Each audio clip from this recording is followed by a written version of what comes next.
Welcome to the Visualize Meditations podcast, hosted by your friend Sasha Patil, a Chopra certified meditation teacher. The first step to creating the life of your dreams is to create a clear and compelling vision for what you want for the future. I'll be guiding you on visualization meditation so you can get clear on your deepest desires. Let's get started so you can turn your vision into a reality.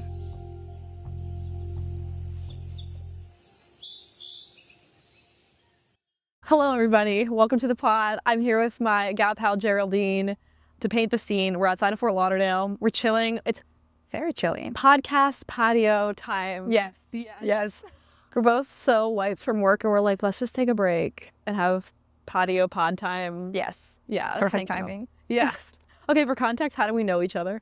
So we met each other in freaking Japan. Mm-hmm. We decided it was a great idea to join 12 other random people in Japan for a month. Yeah. So it was cool. Yeah, it was great. I mean, now we know each other.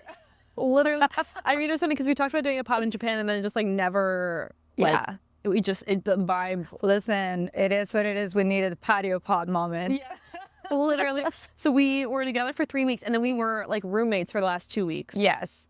So that was really great though. I mean, accommodations were not. Accommodations, we ended up not being like fully roommates like we were supposed to because we were going to share a room. Yeah. But listen, but people were like left and then someone else like moved to that room and then we were supposed to share a room and then we ended up getting our owners. So I still had to sleep on that.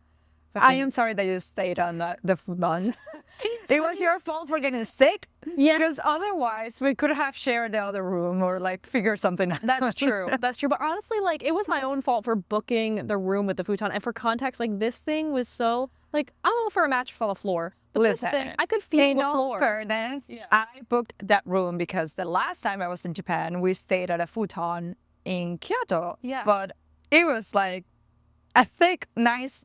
It was comfortable. I enjoyed sleeping on the floor. It was nice. Yeah. And that's what I thought we were going to get. We did not. No. It was very different from that. And this time I was very glad that that whole thing happened. Because someone else, so we were supposed to share a room and both have futons, which first of all, they didn't even provide us 2 futons. So I don't just run. That's why it doesn't make any sense. The funny thing though is that on the other apartment, there was just the one futon. So, like, I don't think that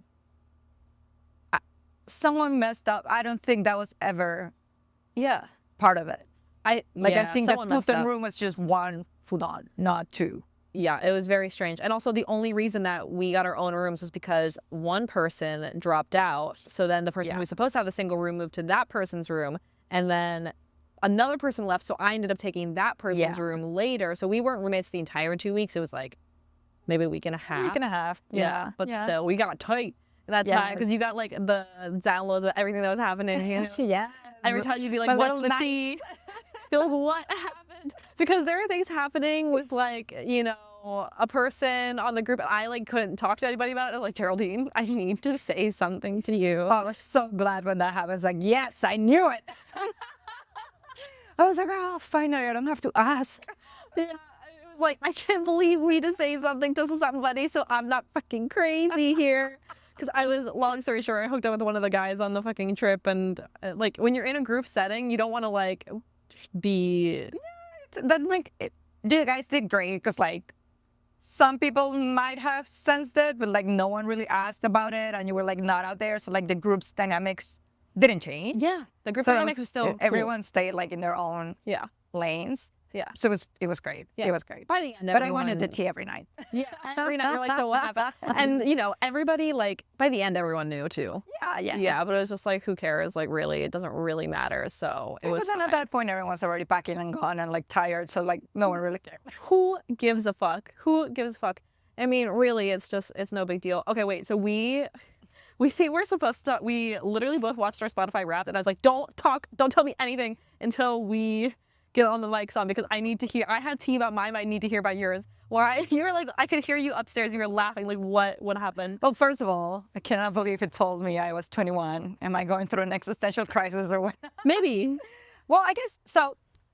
I knew it was going to be very different because this year, within everything that's happening in my life, I'm going through like a lot of personal things, like separations and like death in the families and like sickness and like, Yeah. there's a lot. So like, I did not resort to the usual listening because that usual listening is a big reminder of my partner and of or like we're big into music. So Yeah. that was like, I can just not listen to this. Yeah. No.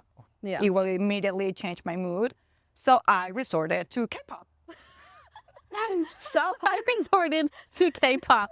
The reason why is because K-pop is like the equivalent of still modern day boy bands. Like I grew up with NSYNC and the Backstreet Boys, but like how many times can I listen to Millennium from the Backstreet Boys? Yeah, right? true. Like I needed something new. And then I went into the whole rabbit hole of BTS. Oh my God. Okay, so BTS was okay. So BTS was in there. And then I started like learning about all the girl groups. And I was like, girl groups, the Spice Girls. Oh my God. This is like, my inner child was like so happy listening to this music. And I was like, I don't understand the crap what they're saying, but I love this. And then suddenly I realized I started like adding more and more and more of their songs. And it's Yeah. like, oh, okay. I like this music. It's like fun music. And Yeah. everyone's like, girl, you don't understand what they're saying. I'm like, Who cares? I understand the parts that they're singing in English, and this is fun music. Like, who gives a fuck if you understand it or not? I was like, I do not want to connect with any songs right now. I just want to listen to like happy, fun, quirky music that makes me want to dance. So like, it was just mostly, it says K-pop and then like city pop, whatever that is. And then something else pop and then soundtracks. And then the soundtracks are from all the K-dramas that I've watched this year. So I went into like a very Asian I mean, literally. entertainment. You went into Asian period because you went into Asia period. That's It's how we full know. Asian. Yeah. Yeah. I went full blown like, okay, you know what? No one knows. Immersion. Yeah, like no one knows about this.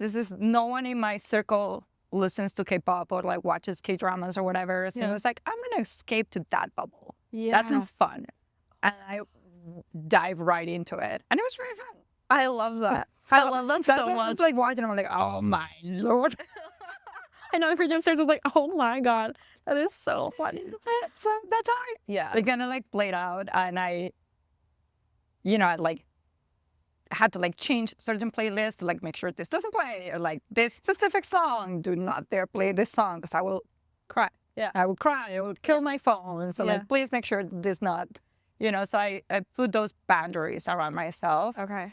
because music is a big thing for me to like lift the spirit or like, if I want to cry, I have like my cry A playlist. playlist, and then I'll put up cry playlist and I can cry. Yeah. But for the most part, I was like, I do not want to have like triggers. Like I run them, I'm having a good day and then suddenly that song comes up and you're like, ooh. Yeah, literally. Yeah. And then it's just like a whole disaster. Yeah. Oh, So that's why I was like, oh my God, this that's is so funny. Of course, this is my rap this year. It's Of course. completely It's like K-pop. no one will see. If I post that, everyone's like, what the fuck, Geraldine? What happened? Yeah. What happened? When is this? What? What do you mean? I kind of love it though. Like, I'm not surprised about my top artists at all. Like, top artists made complete sense. I had the same top artist this year that I had last year, Jack Harlow, who's like a rapper from Louisville. And I love him. Like, I'm the last 2 years, he's been like my top. And even before that, I think the year before that was Drake or something. Because whatever. Of course. Yeah, so apparently like rap, which is fine because like that's why I listen to the gym. But I just freaking love Jack Harlow so much. Like I'll just listen to him on repeat all the time. Yeah. Like I listen to his entire discography. The thing that fucking got me though about my rap this year, okay, was my top songs. Okay, and my 5 top songs were all songs that like I was either added to playlists that I made about boys, like specific boys. Like I've made playlists for each person I've kind of been involved with So a little you had bit. a little Taylor Swift moment and just Literally, like I made playlists for each of these like kind of boys I was involved with, and I think 5 out of 5 were all about, not all about boys per se, because one of them, like a couple of them, like obviously I had my own memories associated with them. I maybe discovered them with a boy. Yeah. But I'd say like 3 out of top 5 were about one boy, and then the other 2, like the 5th one was also about that same boy, but like in less, more like kind of just, I loved the song and like it was the same time period, whatever. And then, but I think it was on the playlist I had put up for him. Like 4 out of 5 of the songs were on that playlist for that boy. And then the other song I discovered with another boy who but like I was just obsessed with the song. Okay. But it also kind of became our funny thing. Yeah. But even though, so I'm just like, I'm kind of mad at myself. I'm mad at myself that all 5 of my songs were just like about boys. Well, it's funny because we were talking this morning about, like. Which, my ex or my summer, my thing. They all have nicknames on here. Realization in therapy. Oh, yes. So, it's really funny how then like the same day where you have like that eye-opening moment, you're like, oh, wait a second, am I having this pattern of like really jumping into that? And then suddenly your my music is like, also like aligned to that. Yeah. So, okay, for context, I had therapy this morning at 8 a.m., okay? Geraldine's working, I come down and she's like, how's therapy? And I was like, full girl. This week we focused on like romantic, things and other than my high school sweetheart, because I've been keeping a list of things that I liked about every guy I've been involved with and things I didn't like about every guy I've been involved with, more just like to see, like, are there patterns, are they through lines? And my therapist, first of all, was like, this list is very pragmatic. He's like, all of these lists are just like straight up character traits. He's like, did you list it all how you felt in these situations, like good and bad? And I was like, no. What are feelings? What are feelings? And my therapist, J Money, is like, okay, maybe like go back, revisit the list and like list out the feelings that you liked about being with these people and the feelings you didn't and how you want to feel in your next relationship. And I was like, okay. And then he also said, because my high school sweetheart, there was a time period, I don't know, we must have met in like September, like at the beginning of school, and we didn't start like dating until February. So there was like, and we were friends, and like there was nothing in the beginning. It was literally just like a classmate, you know? And other than my high school sweetheart, every other relation I've ever had with a man, like it goes from not knowing the person to being romantically involved in 10 days or less. And I'm like, he's like, you don't give anybody the chance to like show you who they are before you get involved with them. And he's like, you also give trust to people before it's earned. And I do that with friends too, and just people in general, which is like a positive and a negative in some ways. Like, it exposes yourself to good people, great, but also shitty people that take advantage of that. Yeah, so exactly. Yeah. Pros and cons. Like pros are like I can connect with people very, very fast, and I can build connections really, really fast, like really deep connections. But sometimes if it's not with the right people, it can burn me, and it has burned me. So pros and cons. So my therapist is like, okay, maybe next time you like work on a slow burn, and like, and I was like, okay. And then this whole Wrapped comes out. And I'm like, fuck. I didn't see, the thing is like my year of travel, I didn't think was based around boys. Like, maybe it was. Maybe it. No, it really wasn't. It was just a big part of this year. Not even a big part. It's just a part of this year. Was my like relations. Yes, I know, because like, yes, I feel like you had like relationships throughout that year of traveling, but also I think you saw them very differently in a sense that you were more aware of like, how am I walking into this relationship? What's happening in the relationship and what's happening after I leave the relationship, right? Versus just, I had a fling. Exactly. And everything was also... What was... this guy. Everything I knew going into everything was very finite. Yeah. Like I knew like, okay, well, if anyone really matters...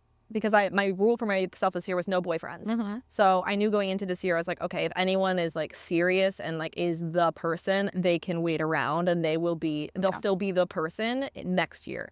But for me, this is my year. So everything I went into, I knew like, oh, this is not anything going anywhere. This is just for right now. And even though like the feelings can still be there, it's, being able to have that boundary enabled me to kind of like create some sort of separation, but also maybe that is what enabled me to kind of jump into things. Plus I was traveling all the time. So like when you're traveling all the time and you're leaving. Well, you already have an exit strategy, right? Yeah. So like if you already know you're jumping ship, then the way you move around and you make decisions kind of like changes. And also the way you attach to people, because at least for me, I'm very barriers up, barriers down type of person. Yeah. And if I know I'm going to leave, that bear is going to go up because I want to make sure that, I don't get emotionally involved with this person or, with this situation, this house, whatever it is, even like the place where I'm living. I'm like, okay, I know I'm not like suddenly calling my parents and be like, oh, by the way, guys, I actually really enjoyed Japan. I'm staying. Yeah. That's just not a thing. Yeah. So maybe that also kind of like helps you Yeah. protect yourself from those situations where you're like, oh, okay, wait a second. Like, Yeah, I don't exactly. really want to be heartbroken every 2 weeks if That's true. I won't no longer see you. Exactly. And it also could be the reason I jump into things every like super fast is because I've been leaving. So I'm like, I know I'm leaving. You know, like even with the person that I hooked up with during the digital nomad group, I was like, we only have like 3 weeks together. And it progressed like very, you know, steadily in those 3 weeks. Yeah. And it was just like, okay, cool. And then by then it's like, okay, bye. I'm like, Yeah. Well, I think that's something that you'll have to ponder upon and like think about going into next year. Like you're no longer traveling every 2 weeks or things like that. Or even if you want to stay, you know, in that more of a nomad lifestyle, then how do I find that sense of like balance and grounding between all of this moving?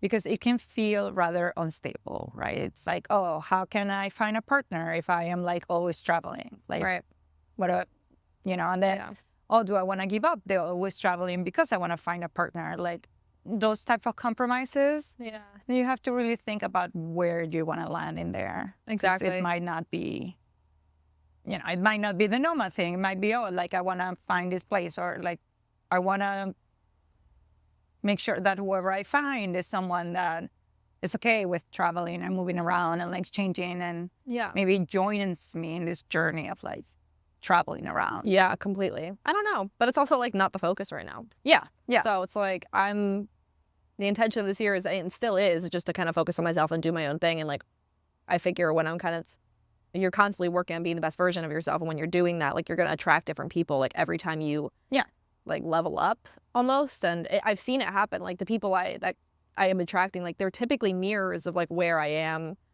in my, like psychologically in my life, things like that. And I'm like, oh, okay, interesting, cool. You know, but yeah, it's just not the focus. Like I also feel like I don't really want to spend any time looking.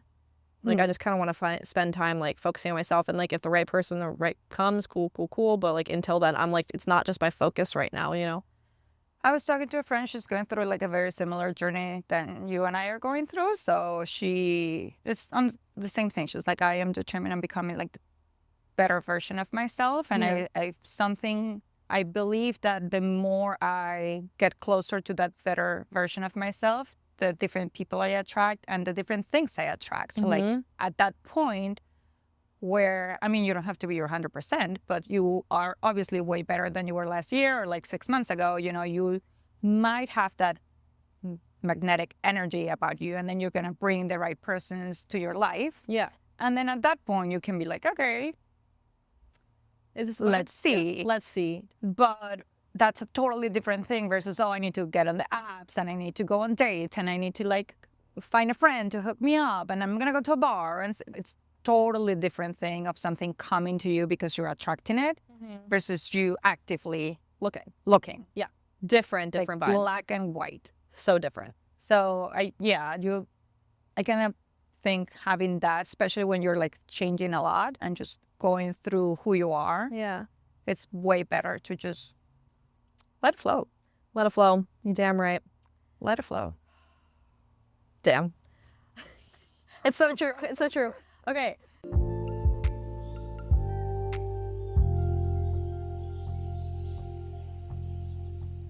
What's your story? Girl. Girl. Which one? Well, that's the thing. You can interpret however you'd like to. People interpret it different ways. Yeah. What's my story? It's very interesting. So my story has changed so much recently, and mostly because, you know, I'm an eldest daughter, so that alone says a lot. Yeah. How do you feel like that shows up, though? It shows up in me being like a mother figure to everyone around me without me realizing it. Yeah. I just go automatically into that role. Yeah. Which is funny because it's a role that I've always fought. Okay. I've always resisted. Okay. And I hate it when like my friends are like, they will call me Mommy Gerald. And I will hate that.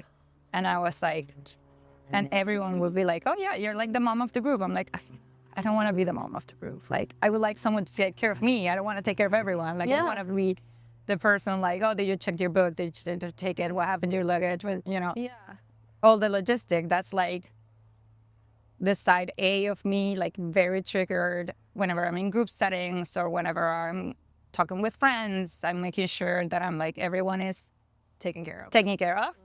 But then who takes care of me? I have to leave energy to take care of myself as well. And usually after you're dealing with everyone's stuff, The cup's empty. your cup's empty, right? It's like, Yeah. okay, who fills my cup? And then I started maybe like 4 years ago when I hit like very low, like emotionally wise. And I started going to therapy. That's when I was like, no one's filling your cup. You have to fill your own. Yeah. And that realization for me was, because here I was, you know, like a little girl thinking, well, someone has to come in and fill my cup. Yeah. And then that's when I started to like rewrite my story and step in. I don't think I've ever stepped out of that maternal personality. Mm-hmm. It's something that comes naturally to me, and Yeah. I don't mind it. I'm just reframing how I look at it now. Yeah. Because before I used to absolutely hate it. Now I have better boundaries and just set up things differently. Yeah. And that, you know, some people notice it, but, oh, she's not longer the one taking care of this or doing that or doing this. I'm like, okay, yeah, I don't have to do all of that for you. You're a grown up. You can do that yourself. You can do your own You know? shit. Yeah. It's like learning how to do that and just that. And then, you know, I was born here, but I was raised in Venezuela. So when I was younger, I always had that thing that, oh, you're not from here. You're from the U.S. And I was like, okay, the U.S. But I moved here when I was 6 months old. Like, Yeah. I consider myself Venezuelan. And then when I moved to the States, it was like, I'm American. No, you're Venezuelan. God. Yeah. So I always had that, you know, never felt part of Venezuela. I never felt part of here. And since I was very young, I always knew by the time I finished high school, I was going to move out. Yeah. So similar to how you've been feeling, oh, I have an exit plan. I lived all of my life like that. Because Yeah. in my head, like a week after I was finishing high school, I was going to. When did you come Move back to out. the States? The first time I moved out was actually a month after I finished high school. Oh, okay. So Like right after high that school. really, like I fully manifested that. Whoa. And I was so against it because at that moment, Yeah. I had friends, I had a great ballet career, I was doing all sorts of activities, I was, you know, involved in whatever thing you can think of. I had like a great job, I was living life. I had a boyfriend, like Yeah. we were together already at that time for like a year. So Yeah. my current partner, whatever.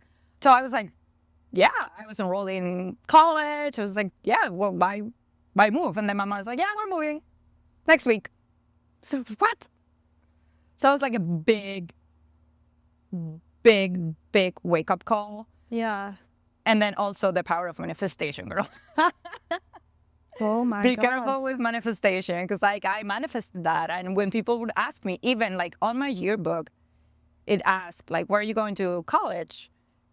And I literally says outside of the country. Yeah. Like out of the country. Yeah. So like I was very determined on that. Yeah. And then it happened and I was so upset about it. I was really Whoa. upset about it. So I moved when I was 19. Yeah. 18, 19. And then at that time I was going back and forth because I was the one handling all the move of our stuff. So I was the one organizing the move, which was a whole to-do. Yeah. And then I didn't start college here until like, I moved in August and I started college in January Okay. of the following year. So that was I graduated 20, so that was 2010 when I first started college here. Okay. So it was new, yeah, I spoke the language fine and whatever, but all new, totally different systems. Some Yeah. people knew each other from high school and whatever. And I didn't have a car, so in Florida, you need a car. Yeah. There was like a whole to do. And suddenly I was finding a job. And I was like, okay, I'm a babysitter here, whatever. I don't know what to do. It was very, very bizarre. And I didn't have a phone. Girl, I used to walk. Okay, I'm ready. Okay. I used to walk with my laptop everywhere because the only way of communication I had was through email. Oh my God. I spent like a whole year communicating with my friends and my then boyfriend through emails because I did not have money to get a phone. And my mom was like, I'm not buying a phone for you. Whoa. So I would just walk around with my big ass laptop everywhere, Oh my just to God. stay in contact with people. And of course, you know, after a year of that, all of my friends went to college, met other people, Yeah. got friends, and Yeah. then I suddenly like disappear from my group friends. And then Oh. I was down to square zero. Yeah, didn't know anyone. Yeah. And then here, it's really hard to make friends in like community college because you're not like, oh, we're solid here for 4 years. Yeah. Everyone's studying their own different things. You only see each other for a couple of classes It's or like a whatever. stepping stone to, yeah. Yeah. You know, it's not like I didn't went to a regular, oh, I'm studying advertising and here we go. Yeah. I just did community college. So I met all sorts of people. Some of them I still stay in contact when, you know, I say a promotion or like whatever, they had a baby or something Yeah. like that. Yeah. But they were not friends. Yeah. And then I will travel back and forth every season I had the opportunity to. Like every summer I would spend back in Venezuela because my boyfriend was there, my Yeah. friends were there, my family was there. Yeah. So I used to just do that. So then once again, I was never here nor there. Oh my God. So I never really had like that normal college experience. Yeah. And then I finished in 2012 Mm-hmm. and I was fed up. Yeah. And I got in cahoots with one of my aunts in Venezuela. I was like, I need you to buy me a ticket, like a one-way ticket, because I'm done. Like, I need to get out of here. Yeah. And she's like, done. I'll get you a ticket for next week. Damn. And then I told my mom, I was like, listen, I am moving back to Venezuela. She's like, you're doing what? I'm like, I don't know. Yeah. And I moved back. I went back to college, start from zero again. I was older now. And then I had all of my friends had finished college already and I was starting college. So that was like super weird. Yeah. And so most of them moved on. Some of them moved out of the country after they finished college and stuff like that. So it was like back to square zero. But it was good. I mean, I enjoyed my time there. I went to journalism school and I found a job at a great magazine. And I was back to like living life. Yeah. I was doing my thing. I went back to ballet. So I was dancing. I was doing my thing. So it felt nice. Yeah. I don't regret going back. Yeah. I do think that maybe if I stayed here, sure, I would have different opportunities. Yeah. For sure.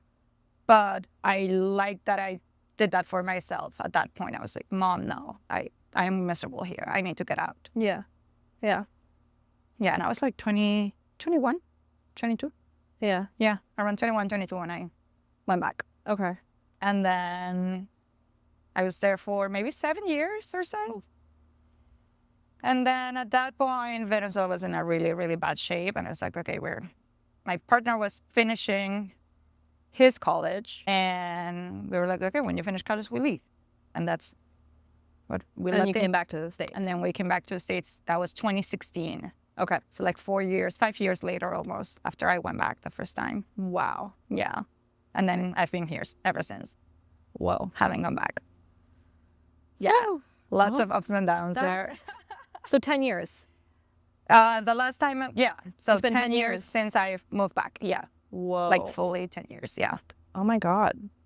So much back and forth too, and so much starting over. Yeah, I've done a lot of starting over. And I think maybe that's one of the reasons with this time around starting over, I'm like not scared Yeah.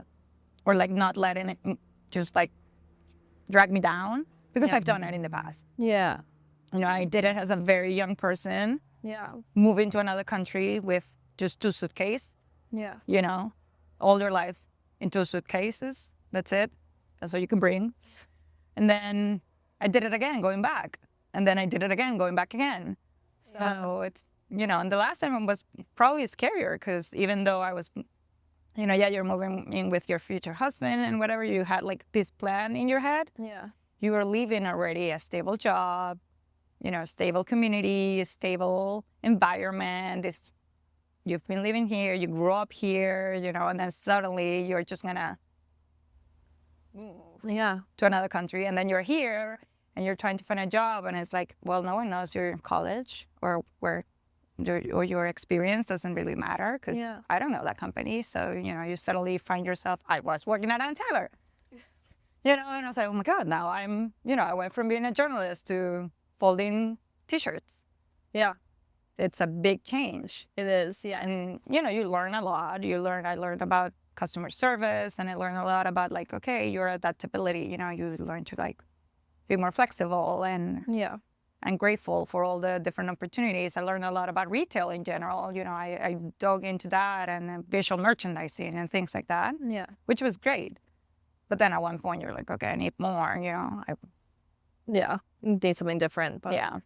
wow. Yeah. It's the ability to change, the ability to like kind of go with the flow with change is is a muscle and a skill that a lot of people don't get or It's have. scary. It's super scary. scary. It's very scary to make that leap, Yeah. to allow yourself to say, okay, I have to change. Otherwise, what's the alternative? Either you become a little bit more flexible. And yes, I'm very controlling in the sense that I would like to have control of my situation. But then there's certain things up to a point where you're like, that's all you can do. Yeah. Like after that, it's not up to you. There's so Yeah. many other things that you have to let go and surrender. And yeah, you learn to just go with the flow. go with the flow and be grateful for whatever is happening, the good and the bad. Yeah. And then see where life takes you. You're gonna make mistakes. I made a lot of them. Yeah. And yeah, and it sucks sometimes when you think about it, you go back and you're like, oh my God, if I didn't move, maybe I would have be further ahead in my career, or Yeah. I would have conserved more friends, and have like a tighter knit community around me or stuff Yeah. like that.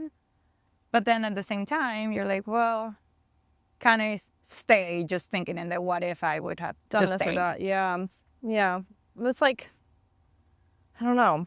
It's like kind of a not catch-22 situation, but it's kind of like it's choose your hard. Like it's Listen, a lot of the things at the very beginning were not even my choices to make. Yeah, true. Because I was so young. It was my parents' decisions. yeah. And I didn't have say, Yeah. This is it. Like, we're doing this. You're just coming. You just pack your bags. Yeah. And that was it.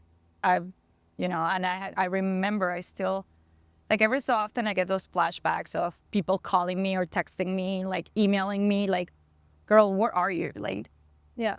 college started. Like, they're calling your name. Yeah. Like, why are you not here? Like, how dare you skip the first week of class?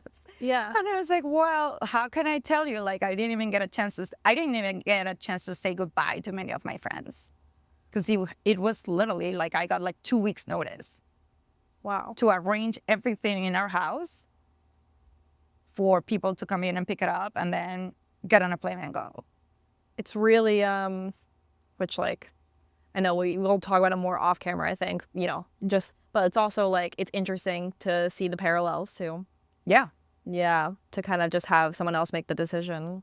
It happened again. Literally. It literally happened again. Yeah. And at the same time again, I am putting stuff in boxes and organizing and Taking care of everything. Taking care of everything. So we can set up. It's not my decision one more time. The only time it was my decision was to go back. That was fully on me. Like I am so done with this. Yeah. I need to get out of here. Yeah. And I did like a presentation to my parents. It was like, here's a slideshow of why this is a good idea. And let me explain the math. Yeah. So here's college here, how much it costs. So you will have to pay for this amount of money. Yeah. And then I can do this and this and this, this and that in Venezuela with that money. So economical sense, right? Let's go. Yeah. So yeah. Wow. It's interesting to see the parallels. Yeah. And interesting to see like how you manage it, especially like going back to an old pattern of like how you manage it and how you deal with it too.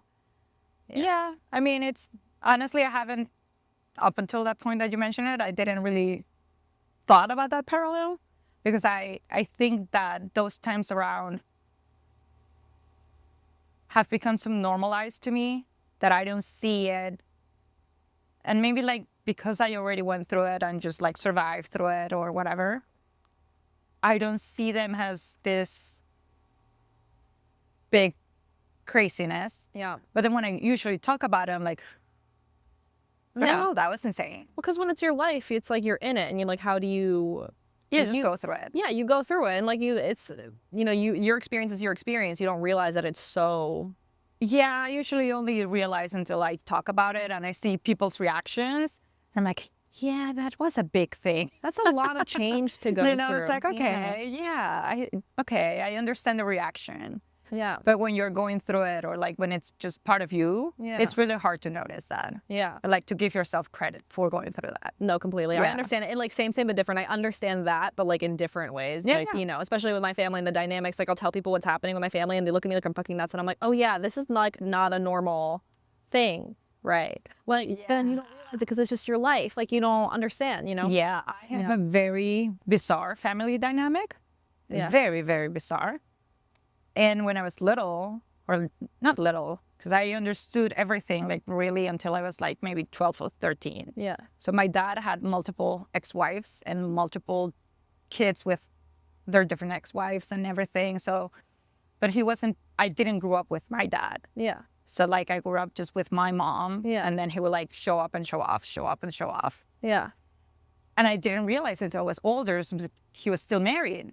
Oh wow. And I was like, oh, that's why this and this, and then I would talk to my friends or I would see their families. And I was like, my family just does not look like doesn't look like this. We don't do any of this that you guys are doing. Like, is this normal or am I normal? Like, what's the norm here? Yeah. Like, who is weird? Because for me, they were weird. Mm-hmm.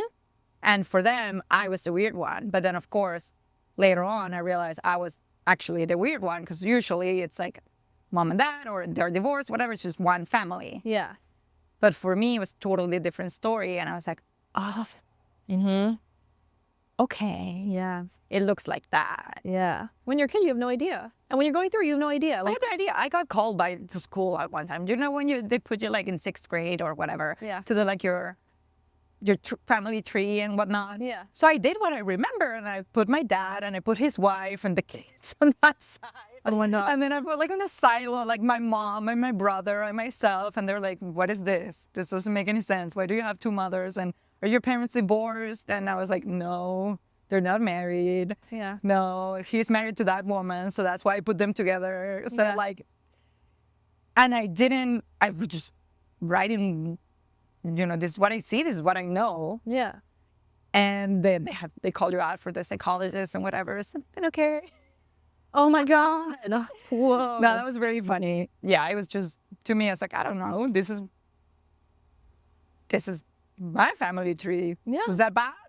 I didn't realize it was bad. Exactly. It's like you don't know when you're in it. Like you have no idea that this is just like not how it should be. But then it's like everyone has something like that where it's like not the norm, but you think it's the norm and you're like, oh wait, what? Like, Yeah. No, and it could be anything, but like it is interesting. But who the fuck knows? What are 3 words you'd use to describe yourself? 3 words. I will say resilient, for sure. Empathic. And stubborn. I'm gonna be very, very, very honest. Yeah. Stubborn, yeah. Stubborn for sure. I'm a stubborn person. Big time. I think that's I'm a Taurus. It comes with the territory. No, same. That's just embedded. It's just like the first personality trait of a Taurus too. It's Every just time. Every Taurus I know. Yeah. Doesn't matter if you're early Taurus, later, whatever. That's just part of you. Just stubborn. It's just stubborn. Yeah. Can relate. Yeah. You can't escape that one. Literally, yeah, you just can't. You're like, this is how it fucking is. Yeah. If you're a Taurus, you're a stubborn person. Yeah. Some more than others, but you are. I have a card in my purse. I'll just show it to you later. Of like, it was a card I got from a bar. It was like all the cocktails were like astrological. So I got the Taurus one and they give you a card, and they have all these traits on it. And there was one that was not it. Like they said serene. I'm like, who's serene over here? The Taurus.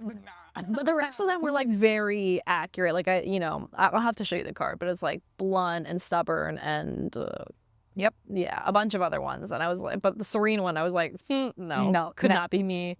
Like, I'm not a serene person. I have not met the first serene Taurus, so I don't think that's accurate. Yeah. I will say no. We are not serene individuals. No. I mean, we're bulls. Yeah. We're literally bulls. We're literally like, bulls. we're coming for you. And if you're waving that red flag, oh, boy, you better watch the we're fuck like straight through it. Oh my god, It's just, it's so true. it is very true. And I've never been like a big on astrology, but like there's certain traits of just your zodiac sign that's, you can ignore that. You cannot tell me that that's not, Yeah, there's a connection there. exactly. There's a fine line for me. Like I don't read the daily horoscope. I'm not like that. Next week, you make sure that whatever. They're all so vague, and I'm like, you can say you can say anything about anyone, and you're like, okay, cool. But no, I mean, I believe in the traits, and the moon and the rising ones are also interesting too. Which I found really interesting. But other than that, like, I do think, and like, I do believe in the personality side of it. Yeah. And like your energy and like how. I can see that. Yeah. But I don't believe in horoscopes. And that's just. Totally. Although I do share them every once in a while when it hits perfect. I was like, manifesting that. Like, let's go. I'm like, I want this. Yeah. You can choose. You can make a choose. If it's like, no, it ain't gonna happen to me. Yeah, basically. Okay, what's the best piece and the worst piece of advice you've ever received? The best piece of advice would probably be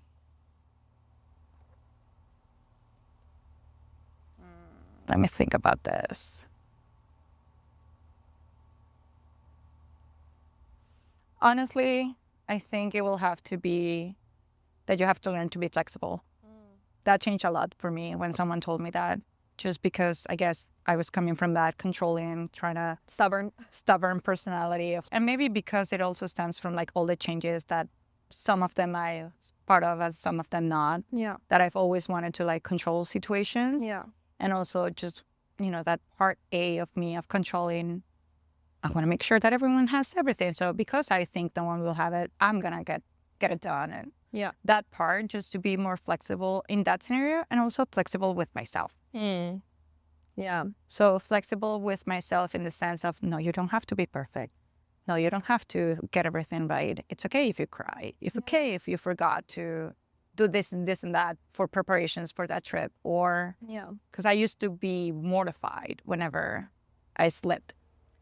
Yeah. Whenever I didn't fit that, she has it together. Yeah. Mold. Yeah. Anytime you make a mistake. Yeah. End of the world. I would absolutely just give myself no grace whatsoever. Yeah. And just be so upset about it. Yeah. Even with feelings, like I will get upset that you're upset. I was upset. And I was like, why am I upset about this? This is stupid. You should not be upset about this. Yeah. And then I will try to like show myself all these practical reasons why I cannot be upset. Yeah. Like if that's a bad thing. You just be flexible with that. You're allowed to be sad or angry or scared or whatever. Yeah. Yes, to be more flexible in life in general, especially with yourself. Yeah. I need to hear that one for real. That one. Yeah, that one was, when they told me that, it was very eye-opening and just, wow, yeah, big time, big time. And then probably the worst advice, to not trust my intuition. Yeah. Who the fuck would say that to somebody? Yeah. Jesus. Mm-hmm. So same way where someone will tell you to be flexible, there are other people that are stuck in like old ways of living. And because that was the norm, do not trust your intuition. Or don't quit. Yeah, like do the logical thing. Do the logical thing. The just thing that makes sense on paper. And that's a very Latin thing. Yeah. It's very common. There's this song by Shakira where she talks about like, by a certain age, you're supposed to have done certain things. You're supposed to get married. You're supposed to do this, and that. And if you don't, then this is going to happen to you. Like you're going to end up alone and you're going to be sad and miserable for the rest of your life. Yeah. It's like there are certain rules embedded in Latin culture that just have to follow. Like, you have to go to college. Yeah. Like I remember, and that's one of my biggest regrets. Like I've always wanted to go to pastry school. Yeah. And everyone's like, that's not college. Like that's not a career. You have to go to college. Yeah. And I was like, oh, okay. I guess I go to college. Yeah. But my gut feeling was like, try this other thing where you like really like and you enjoy and you're creative and all of these things. And I just said no.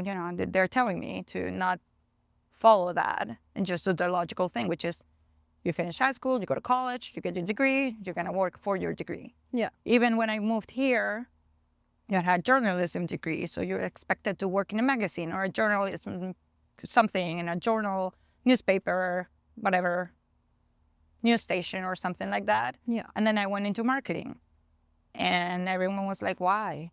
You are a journalist." It's like, Yeah, it's like, well, I found a job, Yeah. Yeah, there are, I will say that's the crappiest advice I've received and sadly followed when I was younger. Now I know better, Yeah. but I did follow that, like not just go with a structured plan because that's the way it works or the way it should work. Yeah. Yeah. I mean, it's something I'm working on too. It's like getting better at when you have a feeling, you just have a fucking feeling and you just do it, even though logically it sounds fucking crazy, If that feeling is there, it's for a reason. And I strongly believe, especially for women, Yeah. that's a very, very strong feeling and just something in your gut that's protecting you. It's your body protecting you for whatever other reason you were gonna choose or other thing that you were gonna choose. Yeah. It's protecting you or it's guiding you somewhere. Yeah, it's just that's follow that trust, follow that feeling, and just keep looking into that and keep exploring it, and then also become aware of where it's coming from, right? 'Cause Yeah. sure, we are very emotional beings, and sometimes those gut intuitions can be influenced Yeah. by so many other outside things. So it's important to also like shield yourself from that and be, where is this coming from me? Or because someone told me something, or because, I read it, or I listened to this podcast and suddenly I have to do everything that they said because that sounds great, right? Yeah. We suddenly go through that rabbit hole and then realize it's like, oh, God, what are we doing? Yeah, literally. You're like, oh, this was a big mistake. Yeah. So things like that, I think, is something that we have to listen to, but carefully. Yeah. Yeah. Big time. Big time. It's definitely something to follow, but you're right. As women, like it is our nature, and it's been beaten out of us by society, like to do the logical thing, to push, to do this, to that, to that. But like at some point you have to go back and you have to just honor the feeling, because honestly, like the intuition in a woman is so strong, and we're like tapped into some other kind of frequency that's 100%. It's just, I realized later on, just as men are biologically designed to like go and protect with their bodies, we are biologically designed to protect ourselves with our intuition. That's how we survived. Yeah. Because we didn't have like the strength, or maybe now then some women can, but like we don't have that strength to like do that. Yeah. But we have the intuition to think, oh, there's danger coming, let me hide. Yeah. Or, oh, that person gave me a bad feeling, I'm staying a little bit away from them, or this person can probably protect me, I'm gonna hold on to them. Yeah. Those are things that we don't notice, but that's our intuition. Like, when it's not like we're, angry about it, or we're bitching to our friends like, oh, I don't like that guy for you. There's a reason why we're saying that. Yeah. There's a big reason. I mean, sure, they can have all the red flags in the world, or maybe they're a green forest, but there's something in them that you're like, no. Yeah. And listening to that is really, really important. Yeah. Yeah. You have to. Otherwise, you just get fucking lost in the whole thing. Yeah. You get lost in the sauce. And not in a good way. Yeah, not in a good way. Not in a good Not in a good, fun way.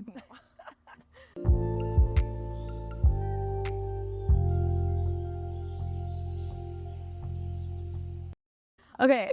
This year has been highly transformative for both of us, and we've both gone through intense changes this year. What do you feel like is the biggest lesson you've learned in the last year? The biggest lesson would be that it's okay to admit that you gave it your all and it didn't work out. Yeah. That doesn't mean you failed. Yeah. That doesn't mean that you're less valuable. That doesn't mean that you're less worth it. That doesn't mean that that you actually failed. Yeah. It just means that it wasn't the right time, moment, or person.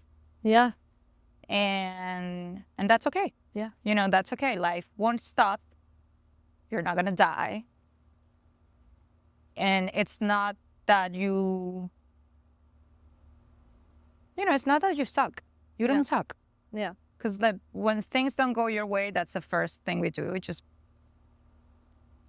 You're beating yourself up over you're it. beating yourself over and over and over, and you're like, oh, it's my fault. It's this. I did that, or oh, I didn't do this. I didn't do that. Yeah. And you go down that rabbit hole of just negative towards yourself versus, listen, girl, good job. Like you gave it your all. You gave it your all. You tried. It didn't work out. It's fine. Yeah. Let's see what we can do next. Yeah. Versus, oh, girl, you suck.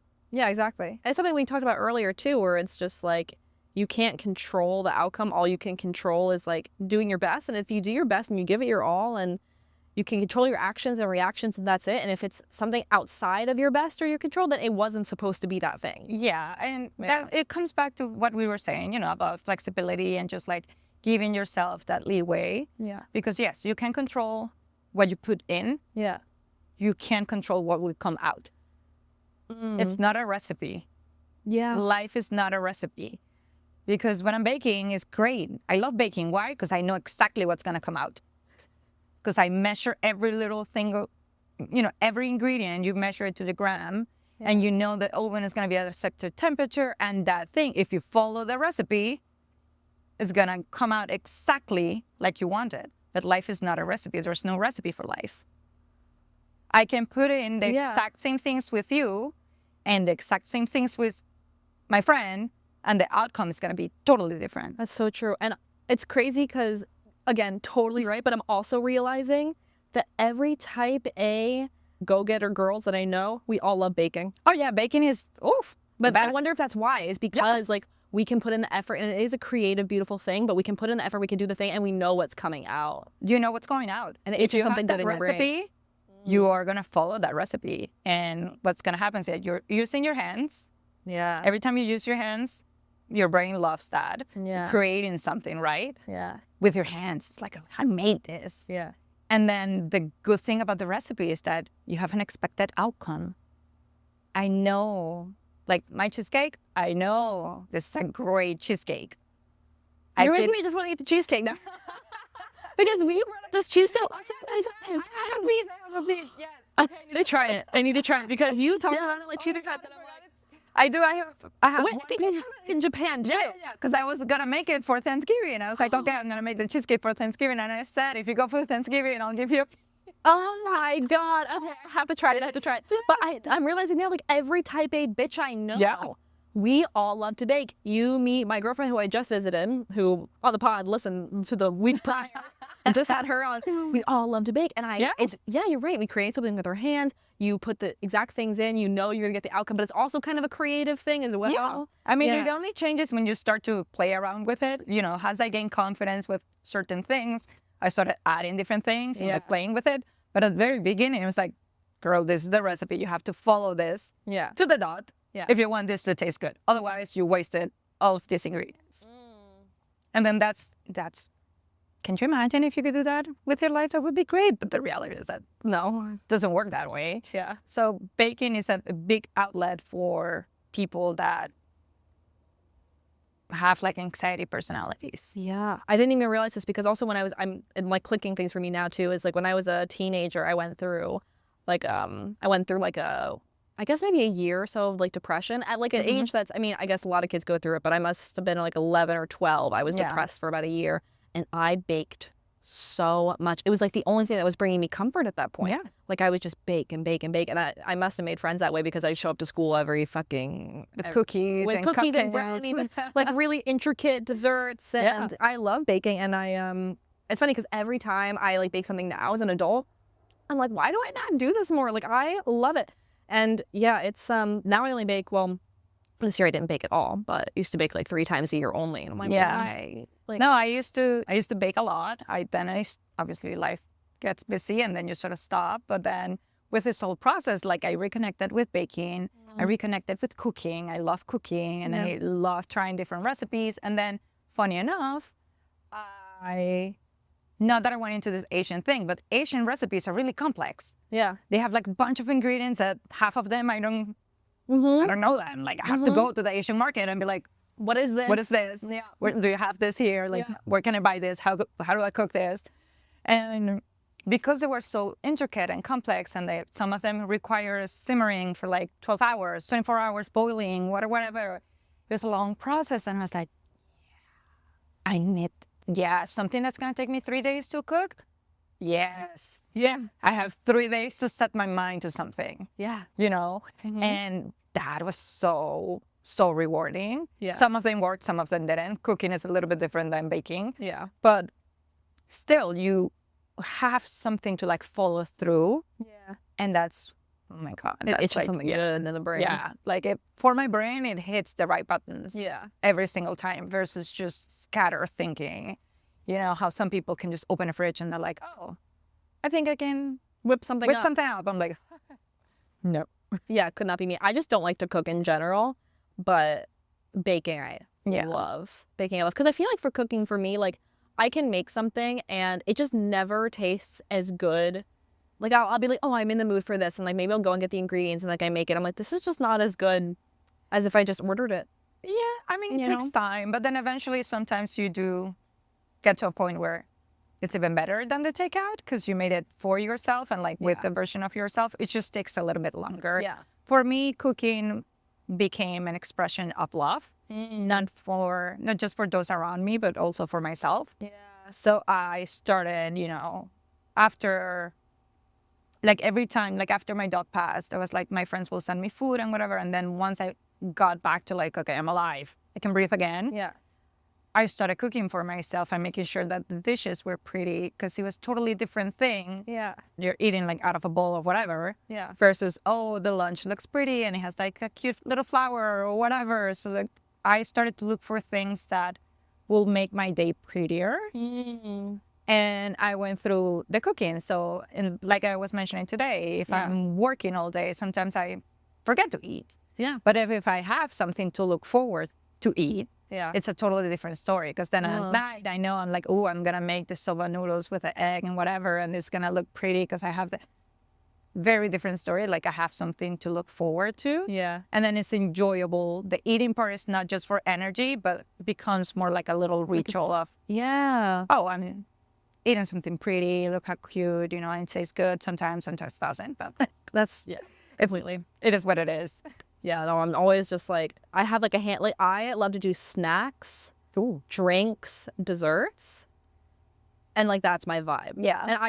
And breakfast, I can do breakfast, breakfast, too. Like yes. I'll happily make, like I love to make a breakfast. But Yes. other than that, like, or maybe a sandwich. I can get down with making a fire sandwich. But other than that, like I'm not like a whole ass meal. And the thing is, I feel so loved when people cook for me too, that it's, I don't know. And like for me, for myself, I'm just like, oh, no. Yeah, that's something that I reconnected on later in life of not seeing like something I have to do, but something I want to do. And then I switched the narrative around that and then turn it into like a little expression of self-love. Like, oh, you cook for everyone else. Yeah.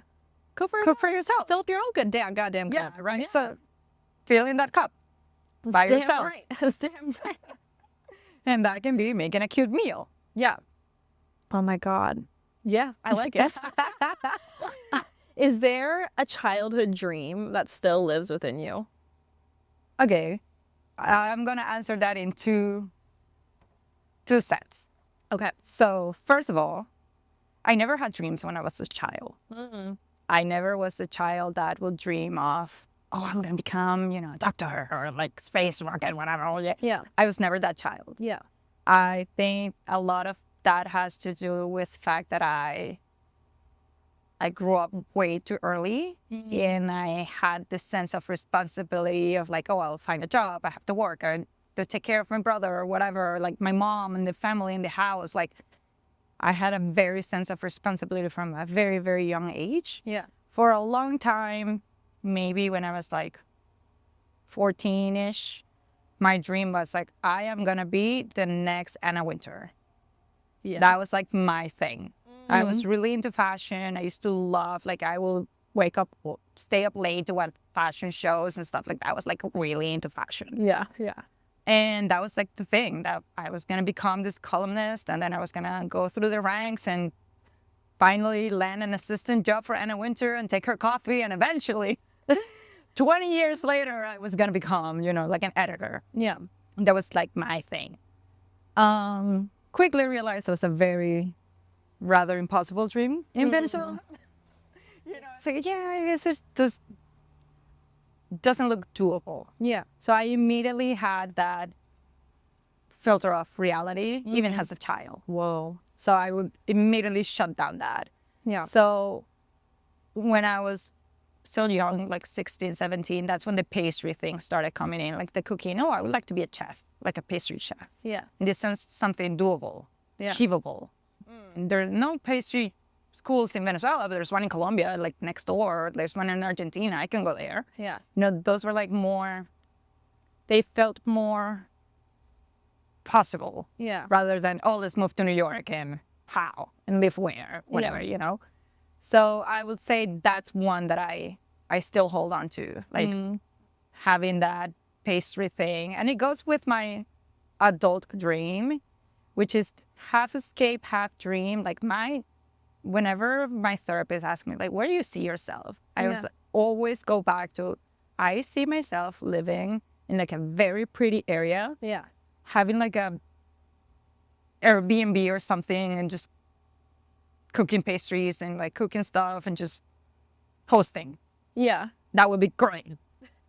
You can add some chickens to the mix if you want to, like if we're on the countryside or whatever. But like, it's just that would be the dream. You Just know? live in a Just like pretty area, make pastries, very pretty and host area, people. like with slow to fast movement. Yeah. You know, sense, like it's not rural, but it's not in the city. Yeah. And And a cute, like, big town. yeah, like a cute big town, you know, Or tiny city. like Kyoto. Like Kyoto. Like Kyoto's Kyoto- a city, though. But it's it a depends. tiny Like city. if you walk 3 blocks away from where we are, Then it's yeah, it's big town vibes. Yeah. Or little city vibes. little city vibes. You know, you're like, I can walk to the big city Yeah. if I want to. Yeah. But when I'm in my house, Mm-hmm. this is like nice and quiet. Yeah. I would like that. That would be like, Cool. yeah, that sounds good. That's very doable. Yeah, yeah. Oh, girl, trust me. I've looked into it. Instagram knows. Instagram sends me the Kyoto houses for sale. I mean, it could be anywhere, but like Yeah. to live in a beautiful area and to like make pastries and to have people. I mean, it sounds like you just need your own cute cafe, really. Yeah, like a little cafe. I've always joked about that. Like, yeah, I'm gonna have a little cafe. And maybe I'll connect that childhood dream with adult dream of having like a little space. Yeah. Hell yeah. I was like, yeah. If you were to go back to your 27-year-old self, what advice would you give them? 27.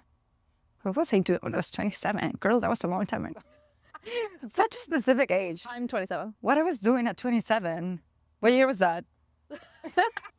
It's a blur. No, 27, let's see. Was I married at 27? Yes, I was. Take my risk. Take more risk? Yeah.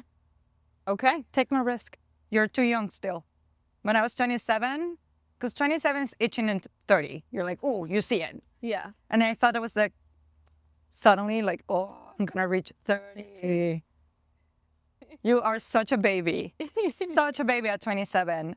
And I'm not saying, oh my God, I'm like 50, I'm 33. But yeah, take more risk. You're more still at risks. an age where you can take more risk. You don't Yeah. have kids. If you're married, you can take risks with your partner. If you're not married, take even more risks. Just whatever is itching your brain, Do it. do it.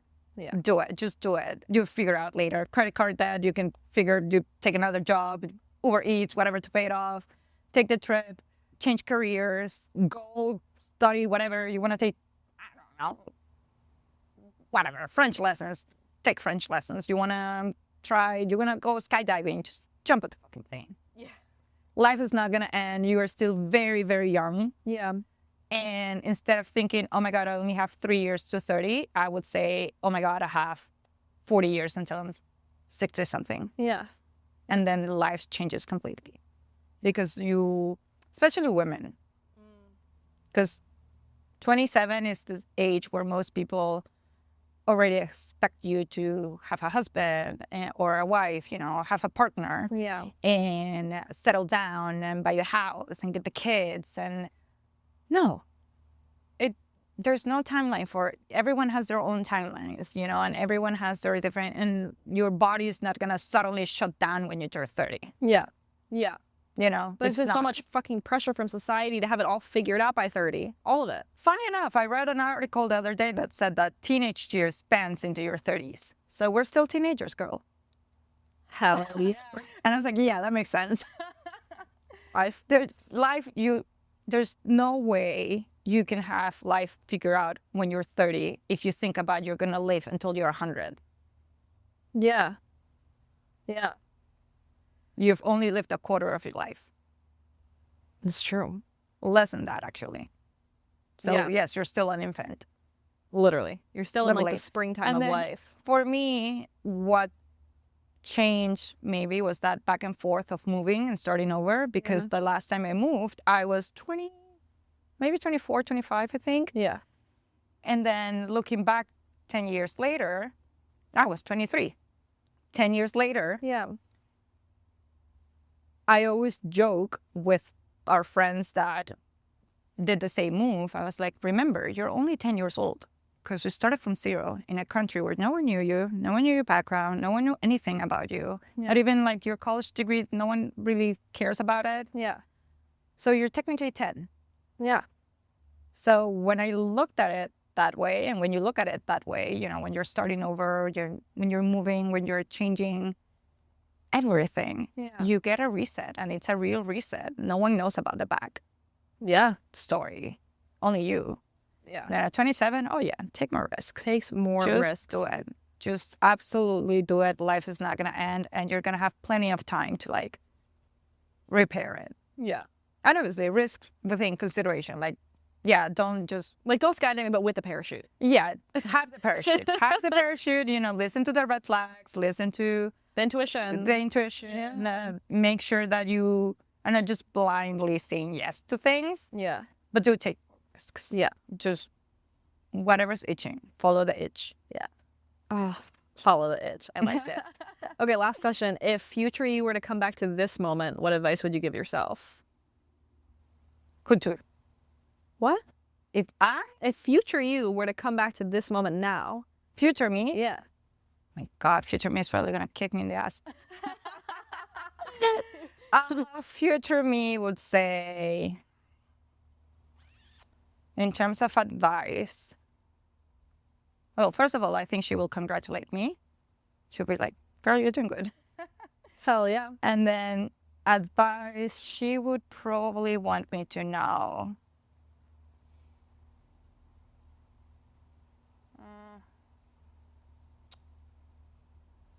Same thing. Take the risk. Take the risk. Risk it. You have literally nothing to lose. Go to pastry school. Go to pastry school. Follow your, if you're, follow the itch. Follow the She would itch. probably say to me the same thing I would say my younger self. And now that I'm saying that out loud, I was like, oh, disappointing in myself for not realizing that I have not listened to my own advice. But yeah. But it's an opportunity now. Yeah. And to be honest, to be frank, in the past 4 years or maybe, I've just been in the clouds. So it's been just cloud living for me. So this is now back to ground zero and feet on earth. Yeah. No more clouds. And just, I would say, love yourself more, Yeah. value yourself more, and follow the intuition. Those, I will probably, future me will say that. Value yourself, love yourself more, and follow that intuition. Yeah. Because that's what's going to help you become that better version of you. I love it. I love that so much. We gotta take our own advice. Oh, yeah, we have to take our own advice. I don't think we do that enough. Yeah, literally. Yeah. It's like we can walk the walk, but are you talking the talk, Yeah, That's I always agree. something that I Yeah, I Yeah. struggle with that as well. You know, it's easy to say it and whatever. Even with therapy, you know, you go to therapy, you talk, you get, you know, you do the homework and whatever. And maybe like 2 weeks after, she asks you the same questions. So you're like, ooh. Feel like, did you still go to a guy after 10 days? Did you still kiss a guy after 10 days of knowing they're him? looking at you and asking these questions, and all they want to do is hide. And you're like, sorry. This is a thing I said I was not going to do, or this is a thing I literally reflected on a few weeks ago. Yeah. Now I'm here noticing. But it's okay. I mean, it's a learning, it's a curve, it's a learning process. It Yeah. takes time and it's ups and downs, and it probably will take you a few trials to hone it. But I do think listening to our own advice is really important, and maybe sometimes actually saying it out loud. Well, that's true, because it's also probably coming from intuition as well, like your advice, even if it's to other people. Yeah. Yeah. Yeah, I mean, you don't give advice. You give advice based on your experience and what you know and what you've, you know, some of your mistakes and you've learned already. Maybe someone's in a similar spot that you were a couple of years ago, so you're just sharing your side of the picture. Yeah. But even when you're listening to someone's story that has nothing to do with you, you're tuning into that intuition of, oh, this is what I would do in your case. You Yeah. know, hopefully this helps. Mm-hmm. Yeah, hopefully it helps, but like you can lead a horse to water, but you can't make it drink. Same thing with yourself, like too, you know? Yeah. Yeah. I Like, mean, you actually have to do the damn thing. you have to do the thing. It's just, and yeah, it's just in general, you have to do the thing. I've done a lot of the thing Yeah. and talked a lot of the talk in the past few years. And yes, doing the thing is never comfortable. It's very uncomfortable. And I was talking to a friend, you know, we were discussing this the other day in ways of, you know, learning about yourself Mm-hmm. is really uncomfortable.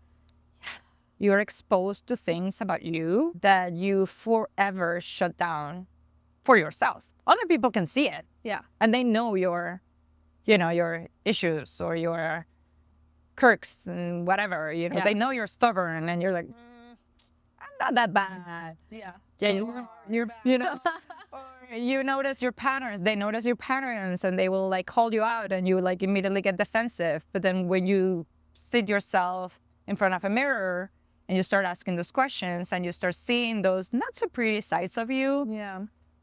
it's uncomfortable. No one wants to do that. Of course, I don't want to deal with. I don't want to know. Yeah, you want to skip that part and be like, oh, It's fine. I'm fine. I'm gonna be okay. Yeah. And I think every once in a while it's important to sit in front of that mirror, look at yourself, and be, how are you doing? Yeah. And just be honest. Just let it all out. Yeah. Like, are you okay? Mm-hmm. Because most of the time, most of us will say no. Yeah. But we go through life. We just keep going and Yeah, keep going. we're and like, going. yeah, we're fine. I'm good, I'm good. Yeah. That's good. Yeah. It's like, okay, It's great. it's fine. Yeah. I'm living. Yeah. No, you're not. No. You're in autopilot. Yeah. And then when you stop that autopilot, that's when you were like, ooh, look at all the lights that suddenly light up on the car. You know, when your car starts freaking out and it has like all these lights and you have no idea what they mean. Yeah. Same. The moment you hit that autopilot off, all the lights turn on and you're like, what's happening right now? Yeah. Like this is about to explode. Yeah. And you gotta like go fix your fucking car. Yeah. Yeah. Oh my God. Damn. Thanks for sitting down and chatting with me. Finally. Yes, I'm so glad we did this. Oh my God. Me too. It worked out. Plenty of time. Oh, it's so much fun. Yes. All right, y'all. We'll catch you next week. I hope you enjoyed this episode of the Visualize Meditations podcast. Please follow, subscribe, leave a review, all of the good things. If you want to connect more, you can find me on TikTok and Instagram at Visualize Meditations. So what are you waiting for? Get out there, create the life of your dreams, and we will see you next week.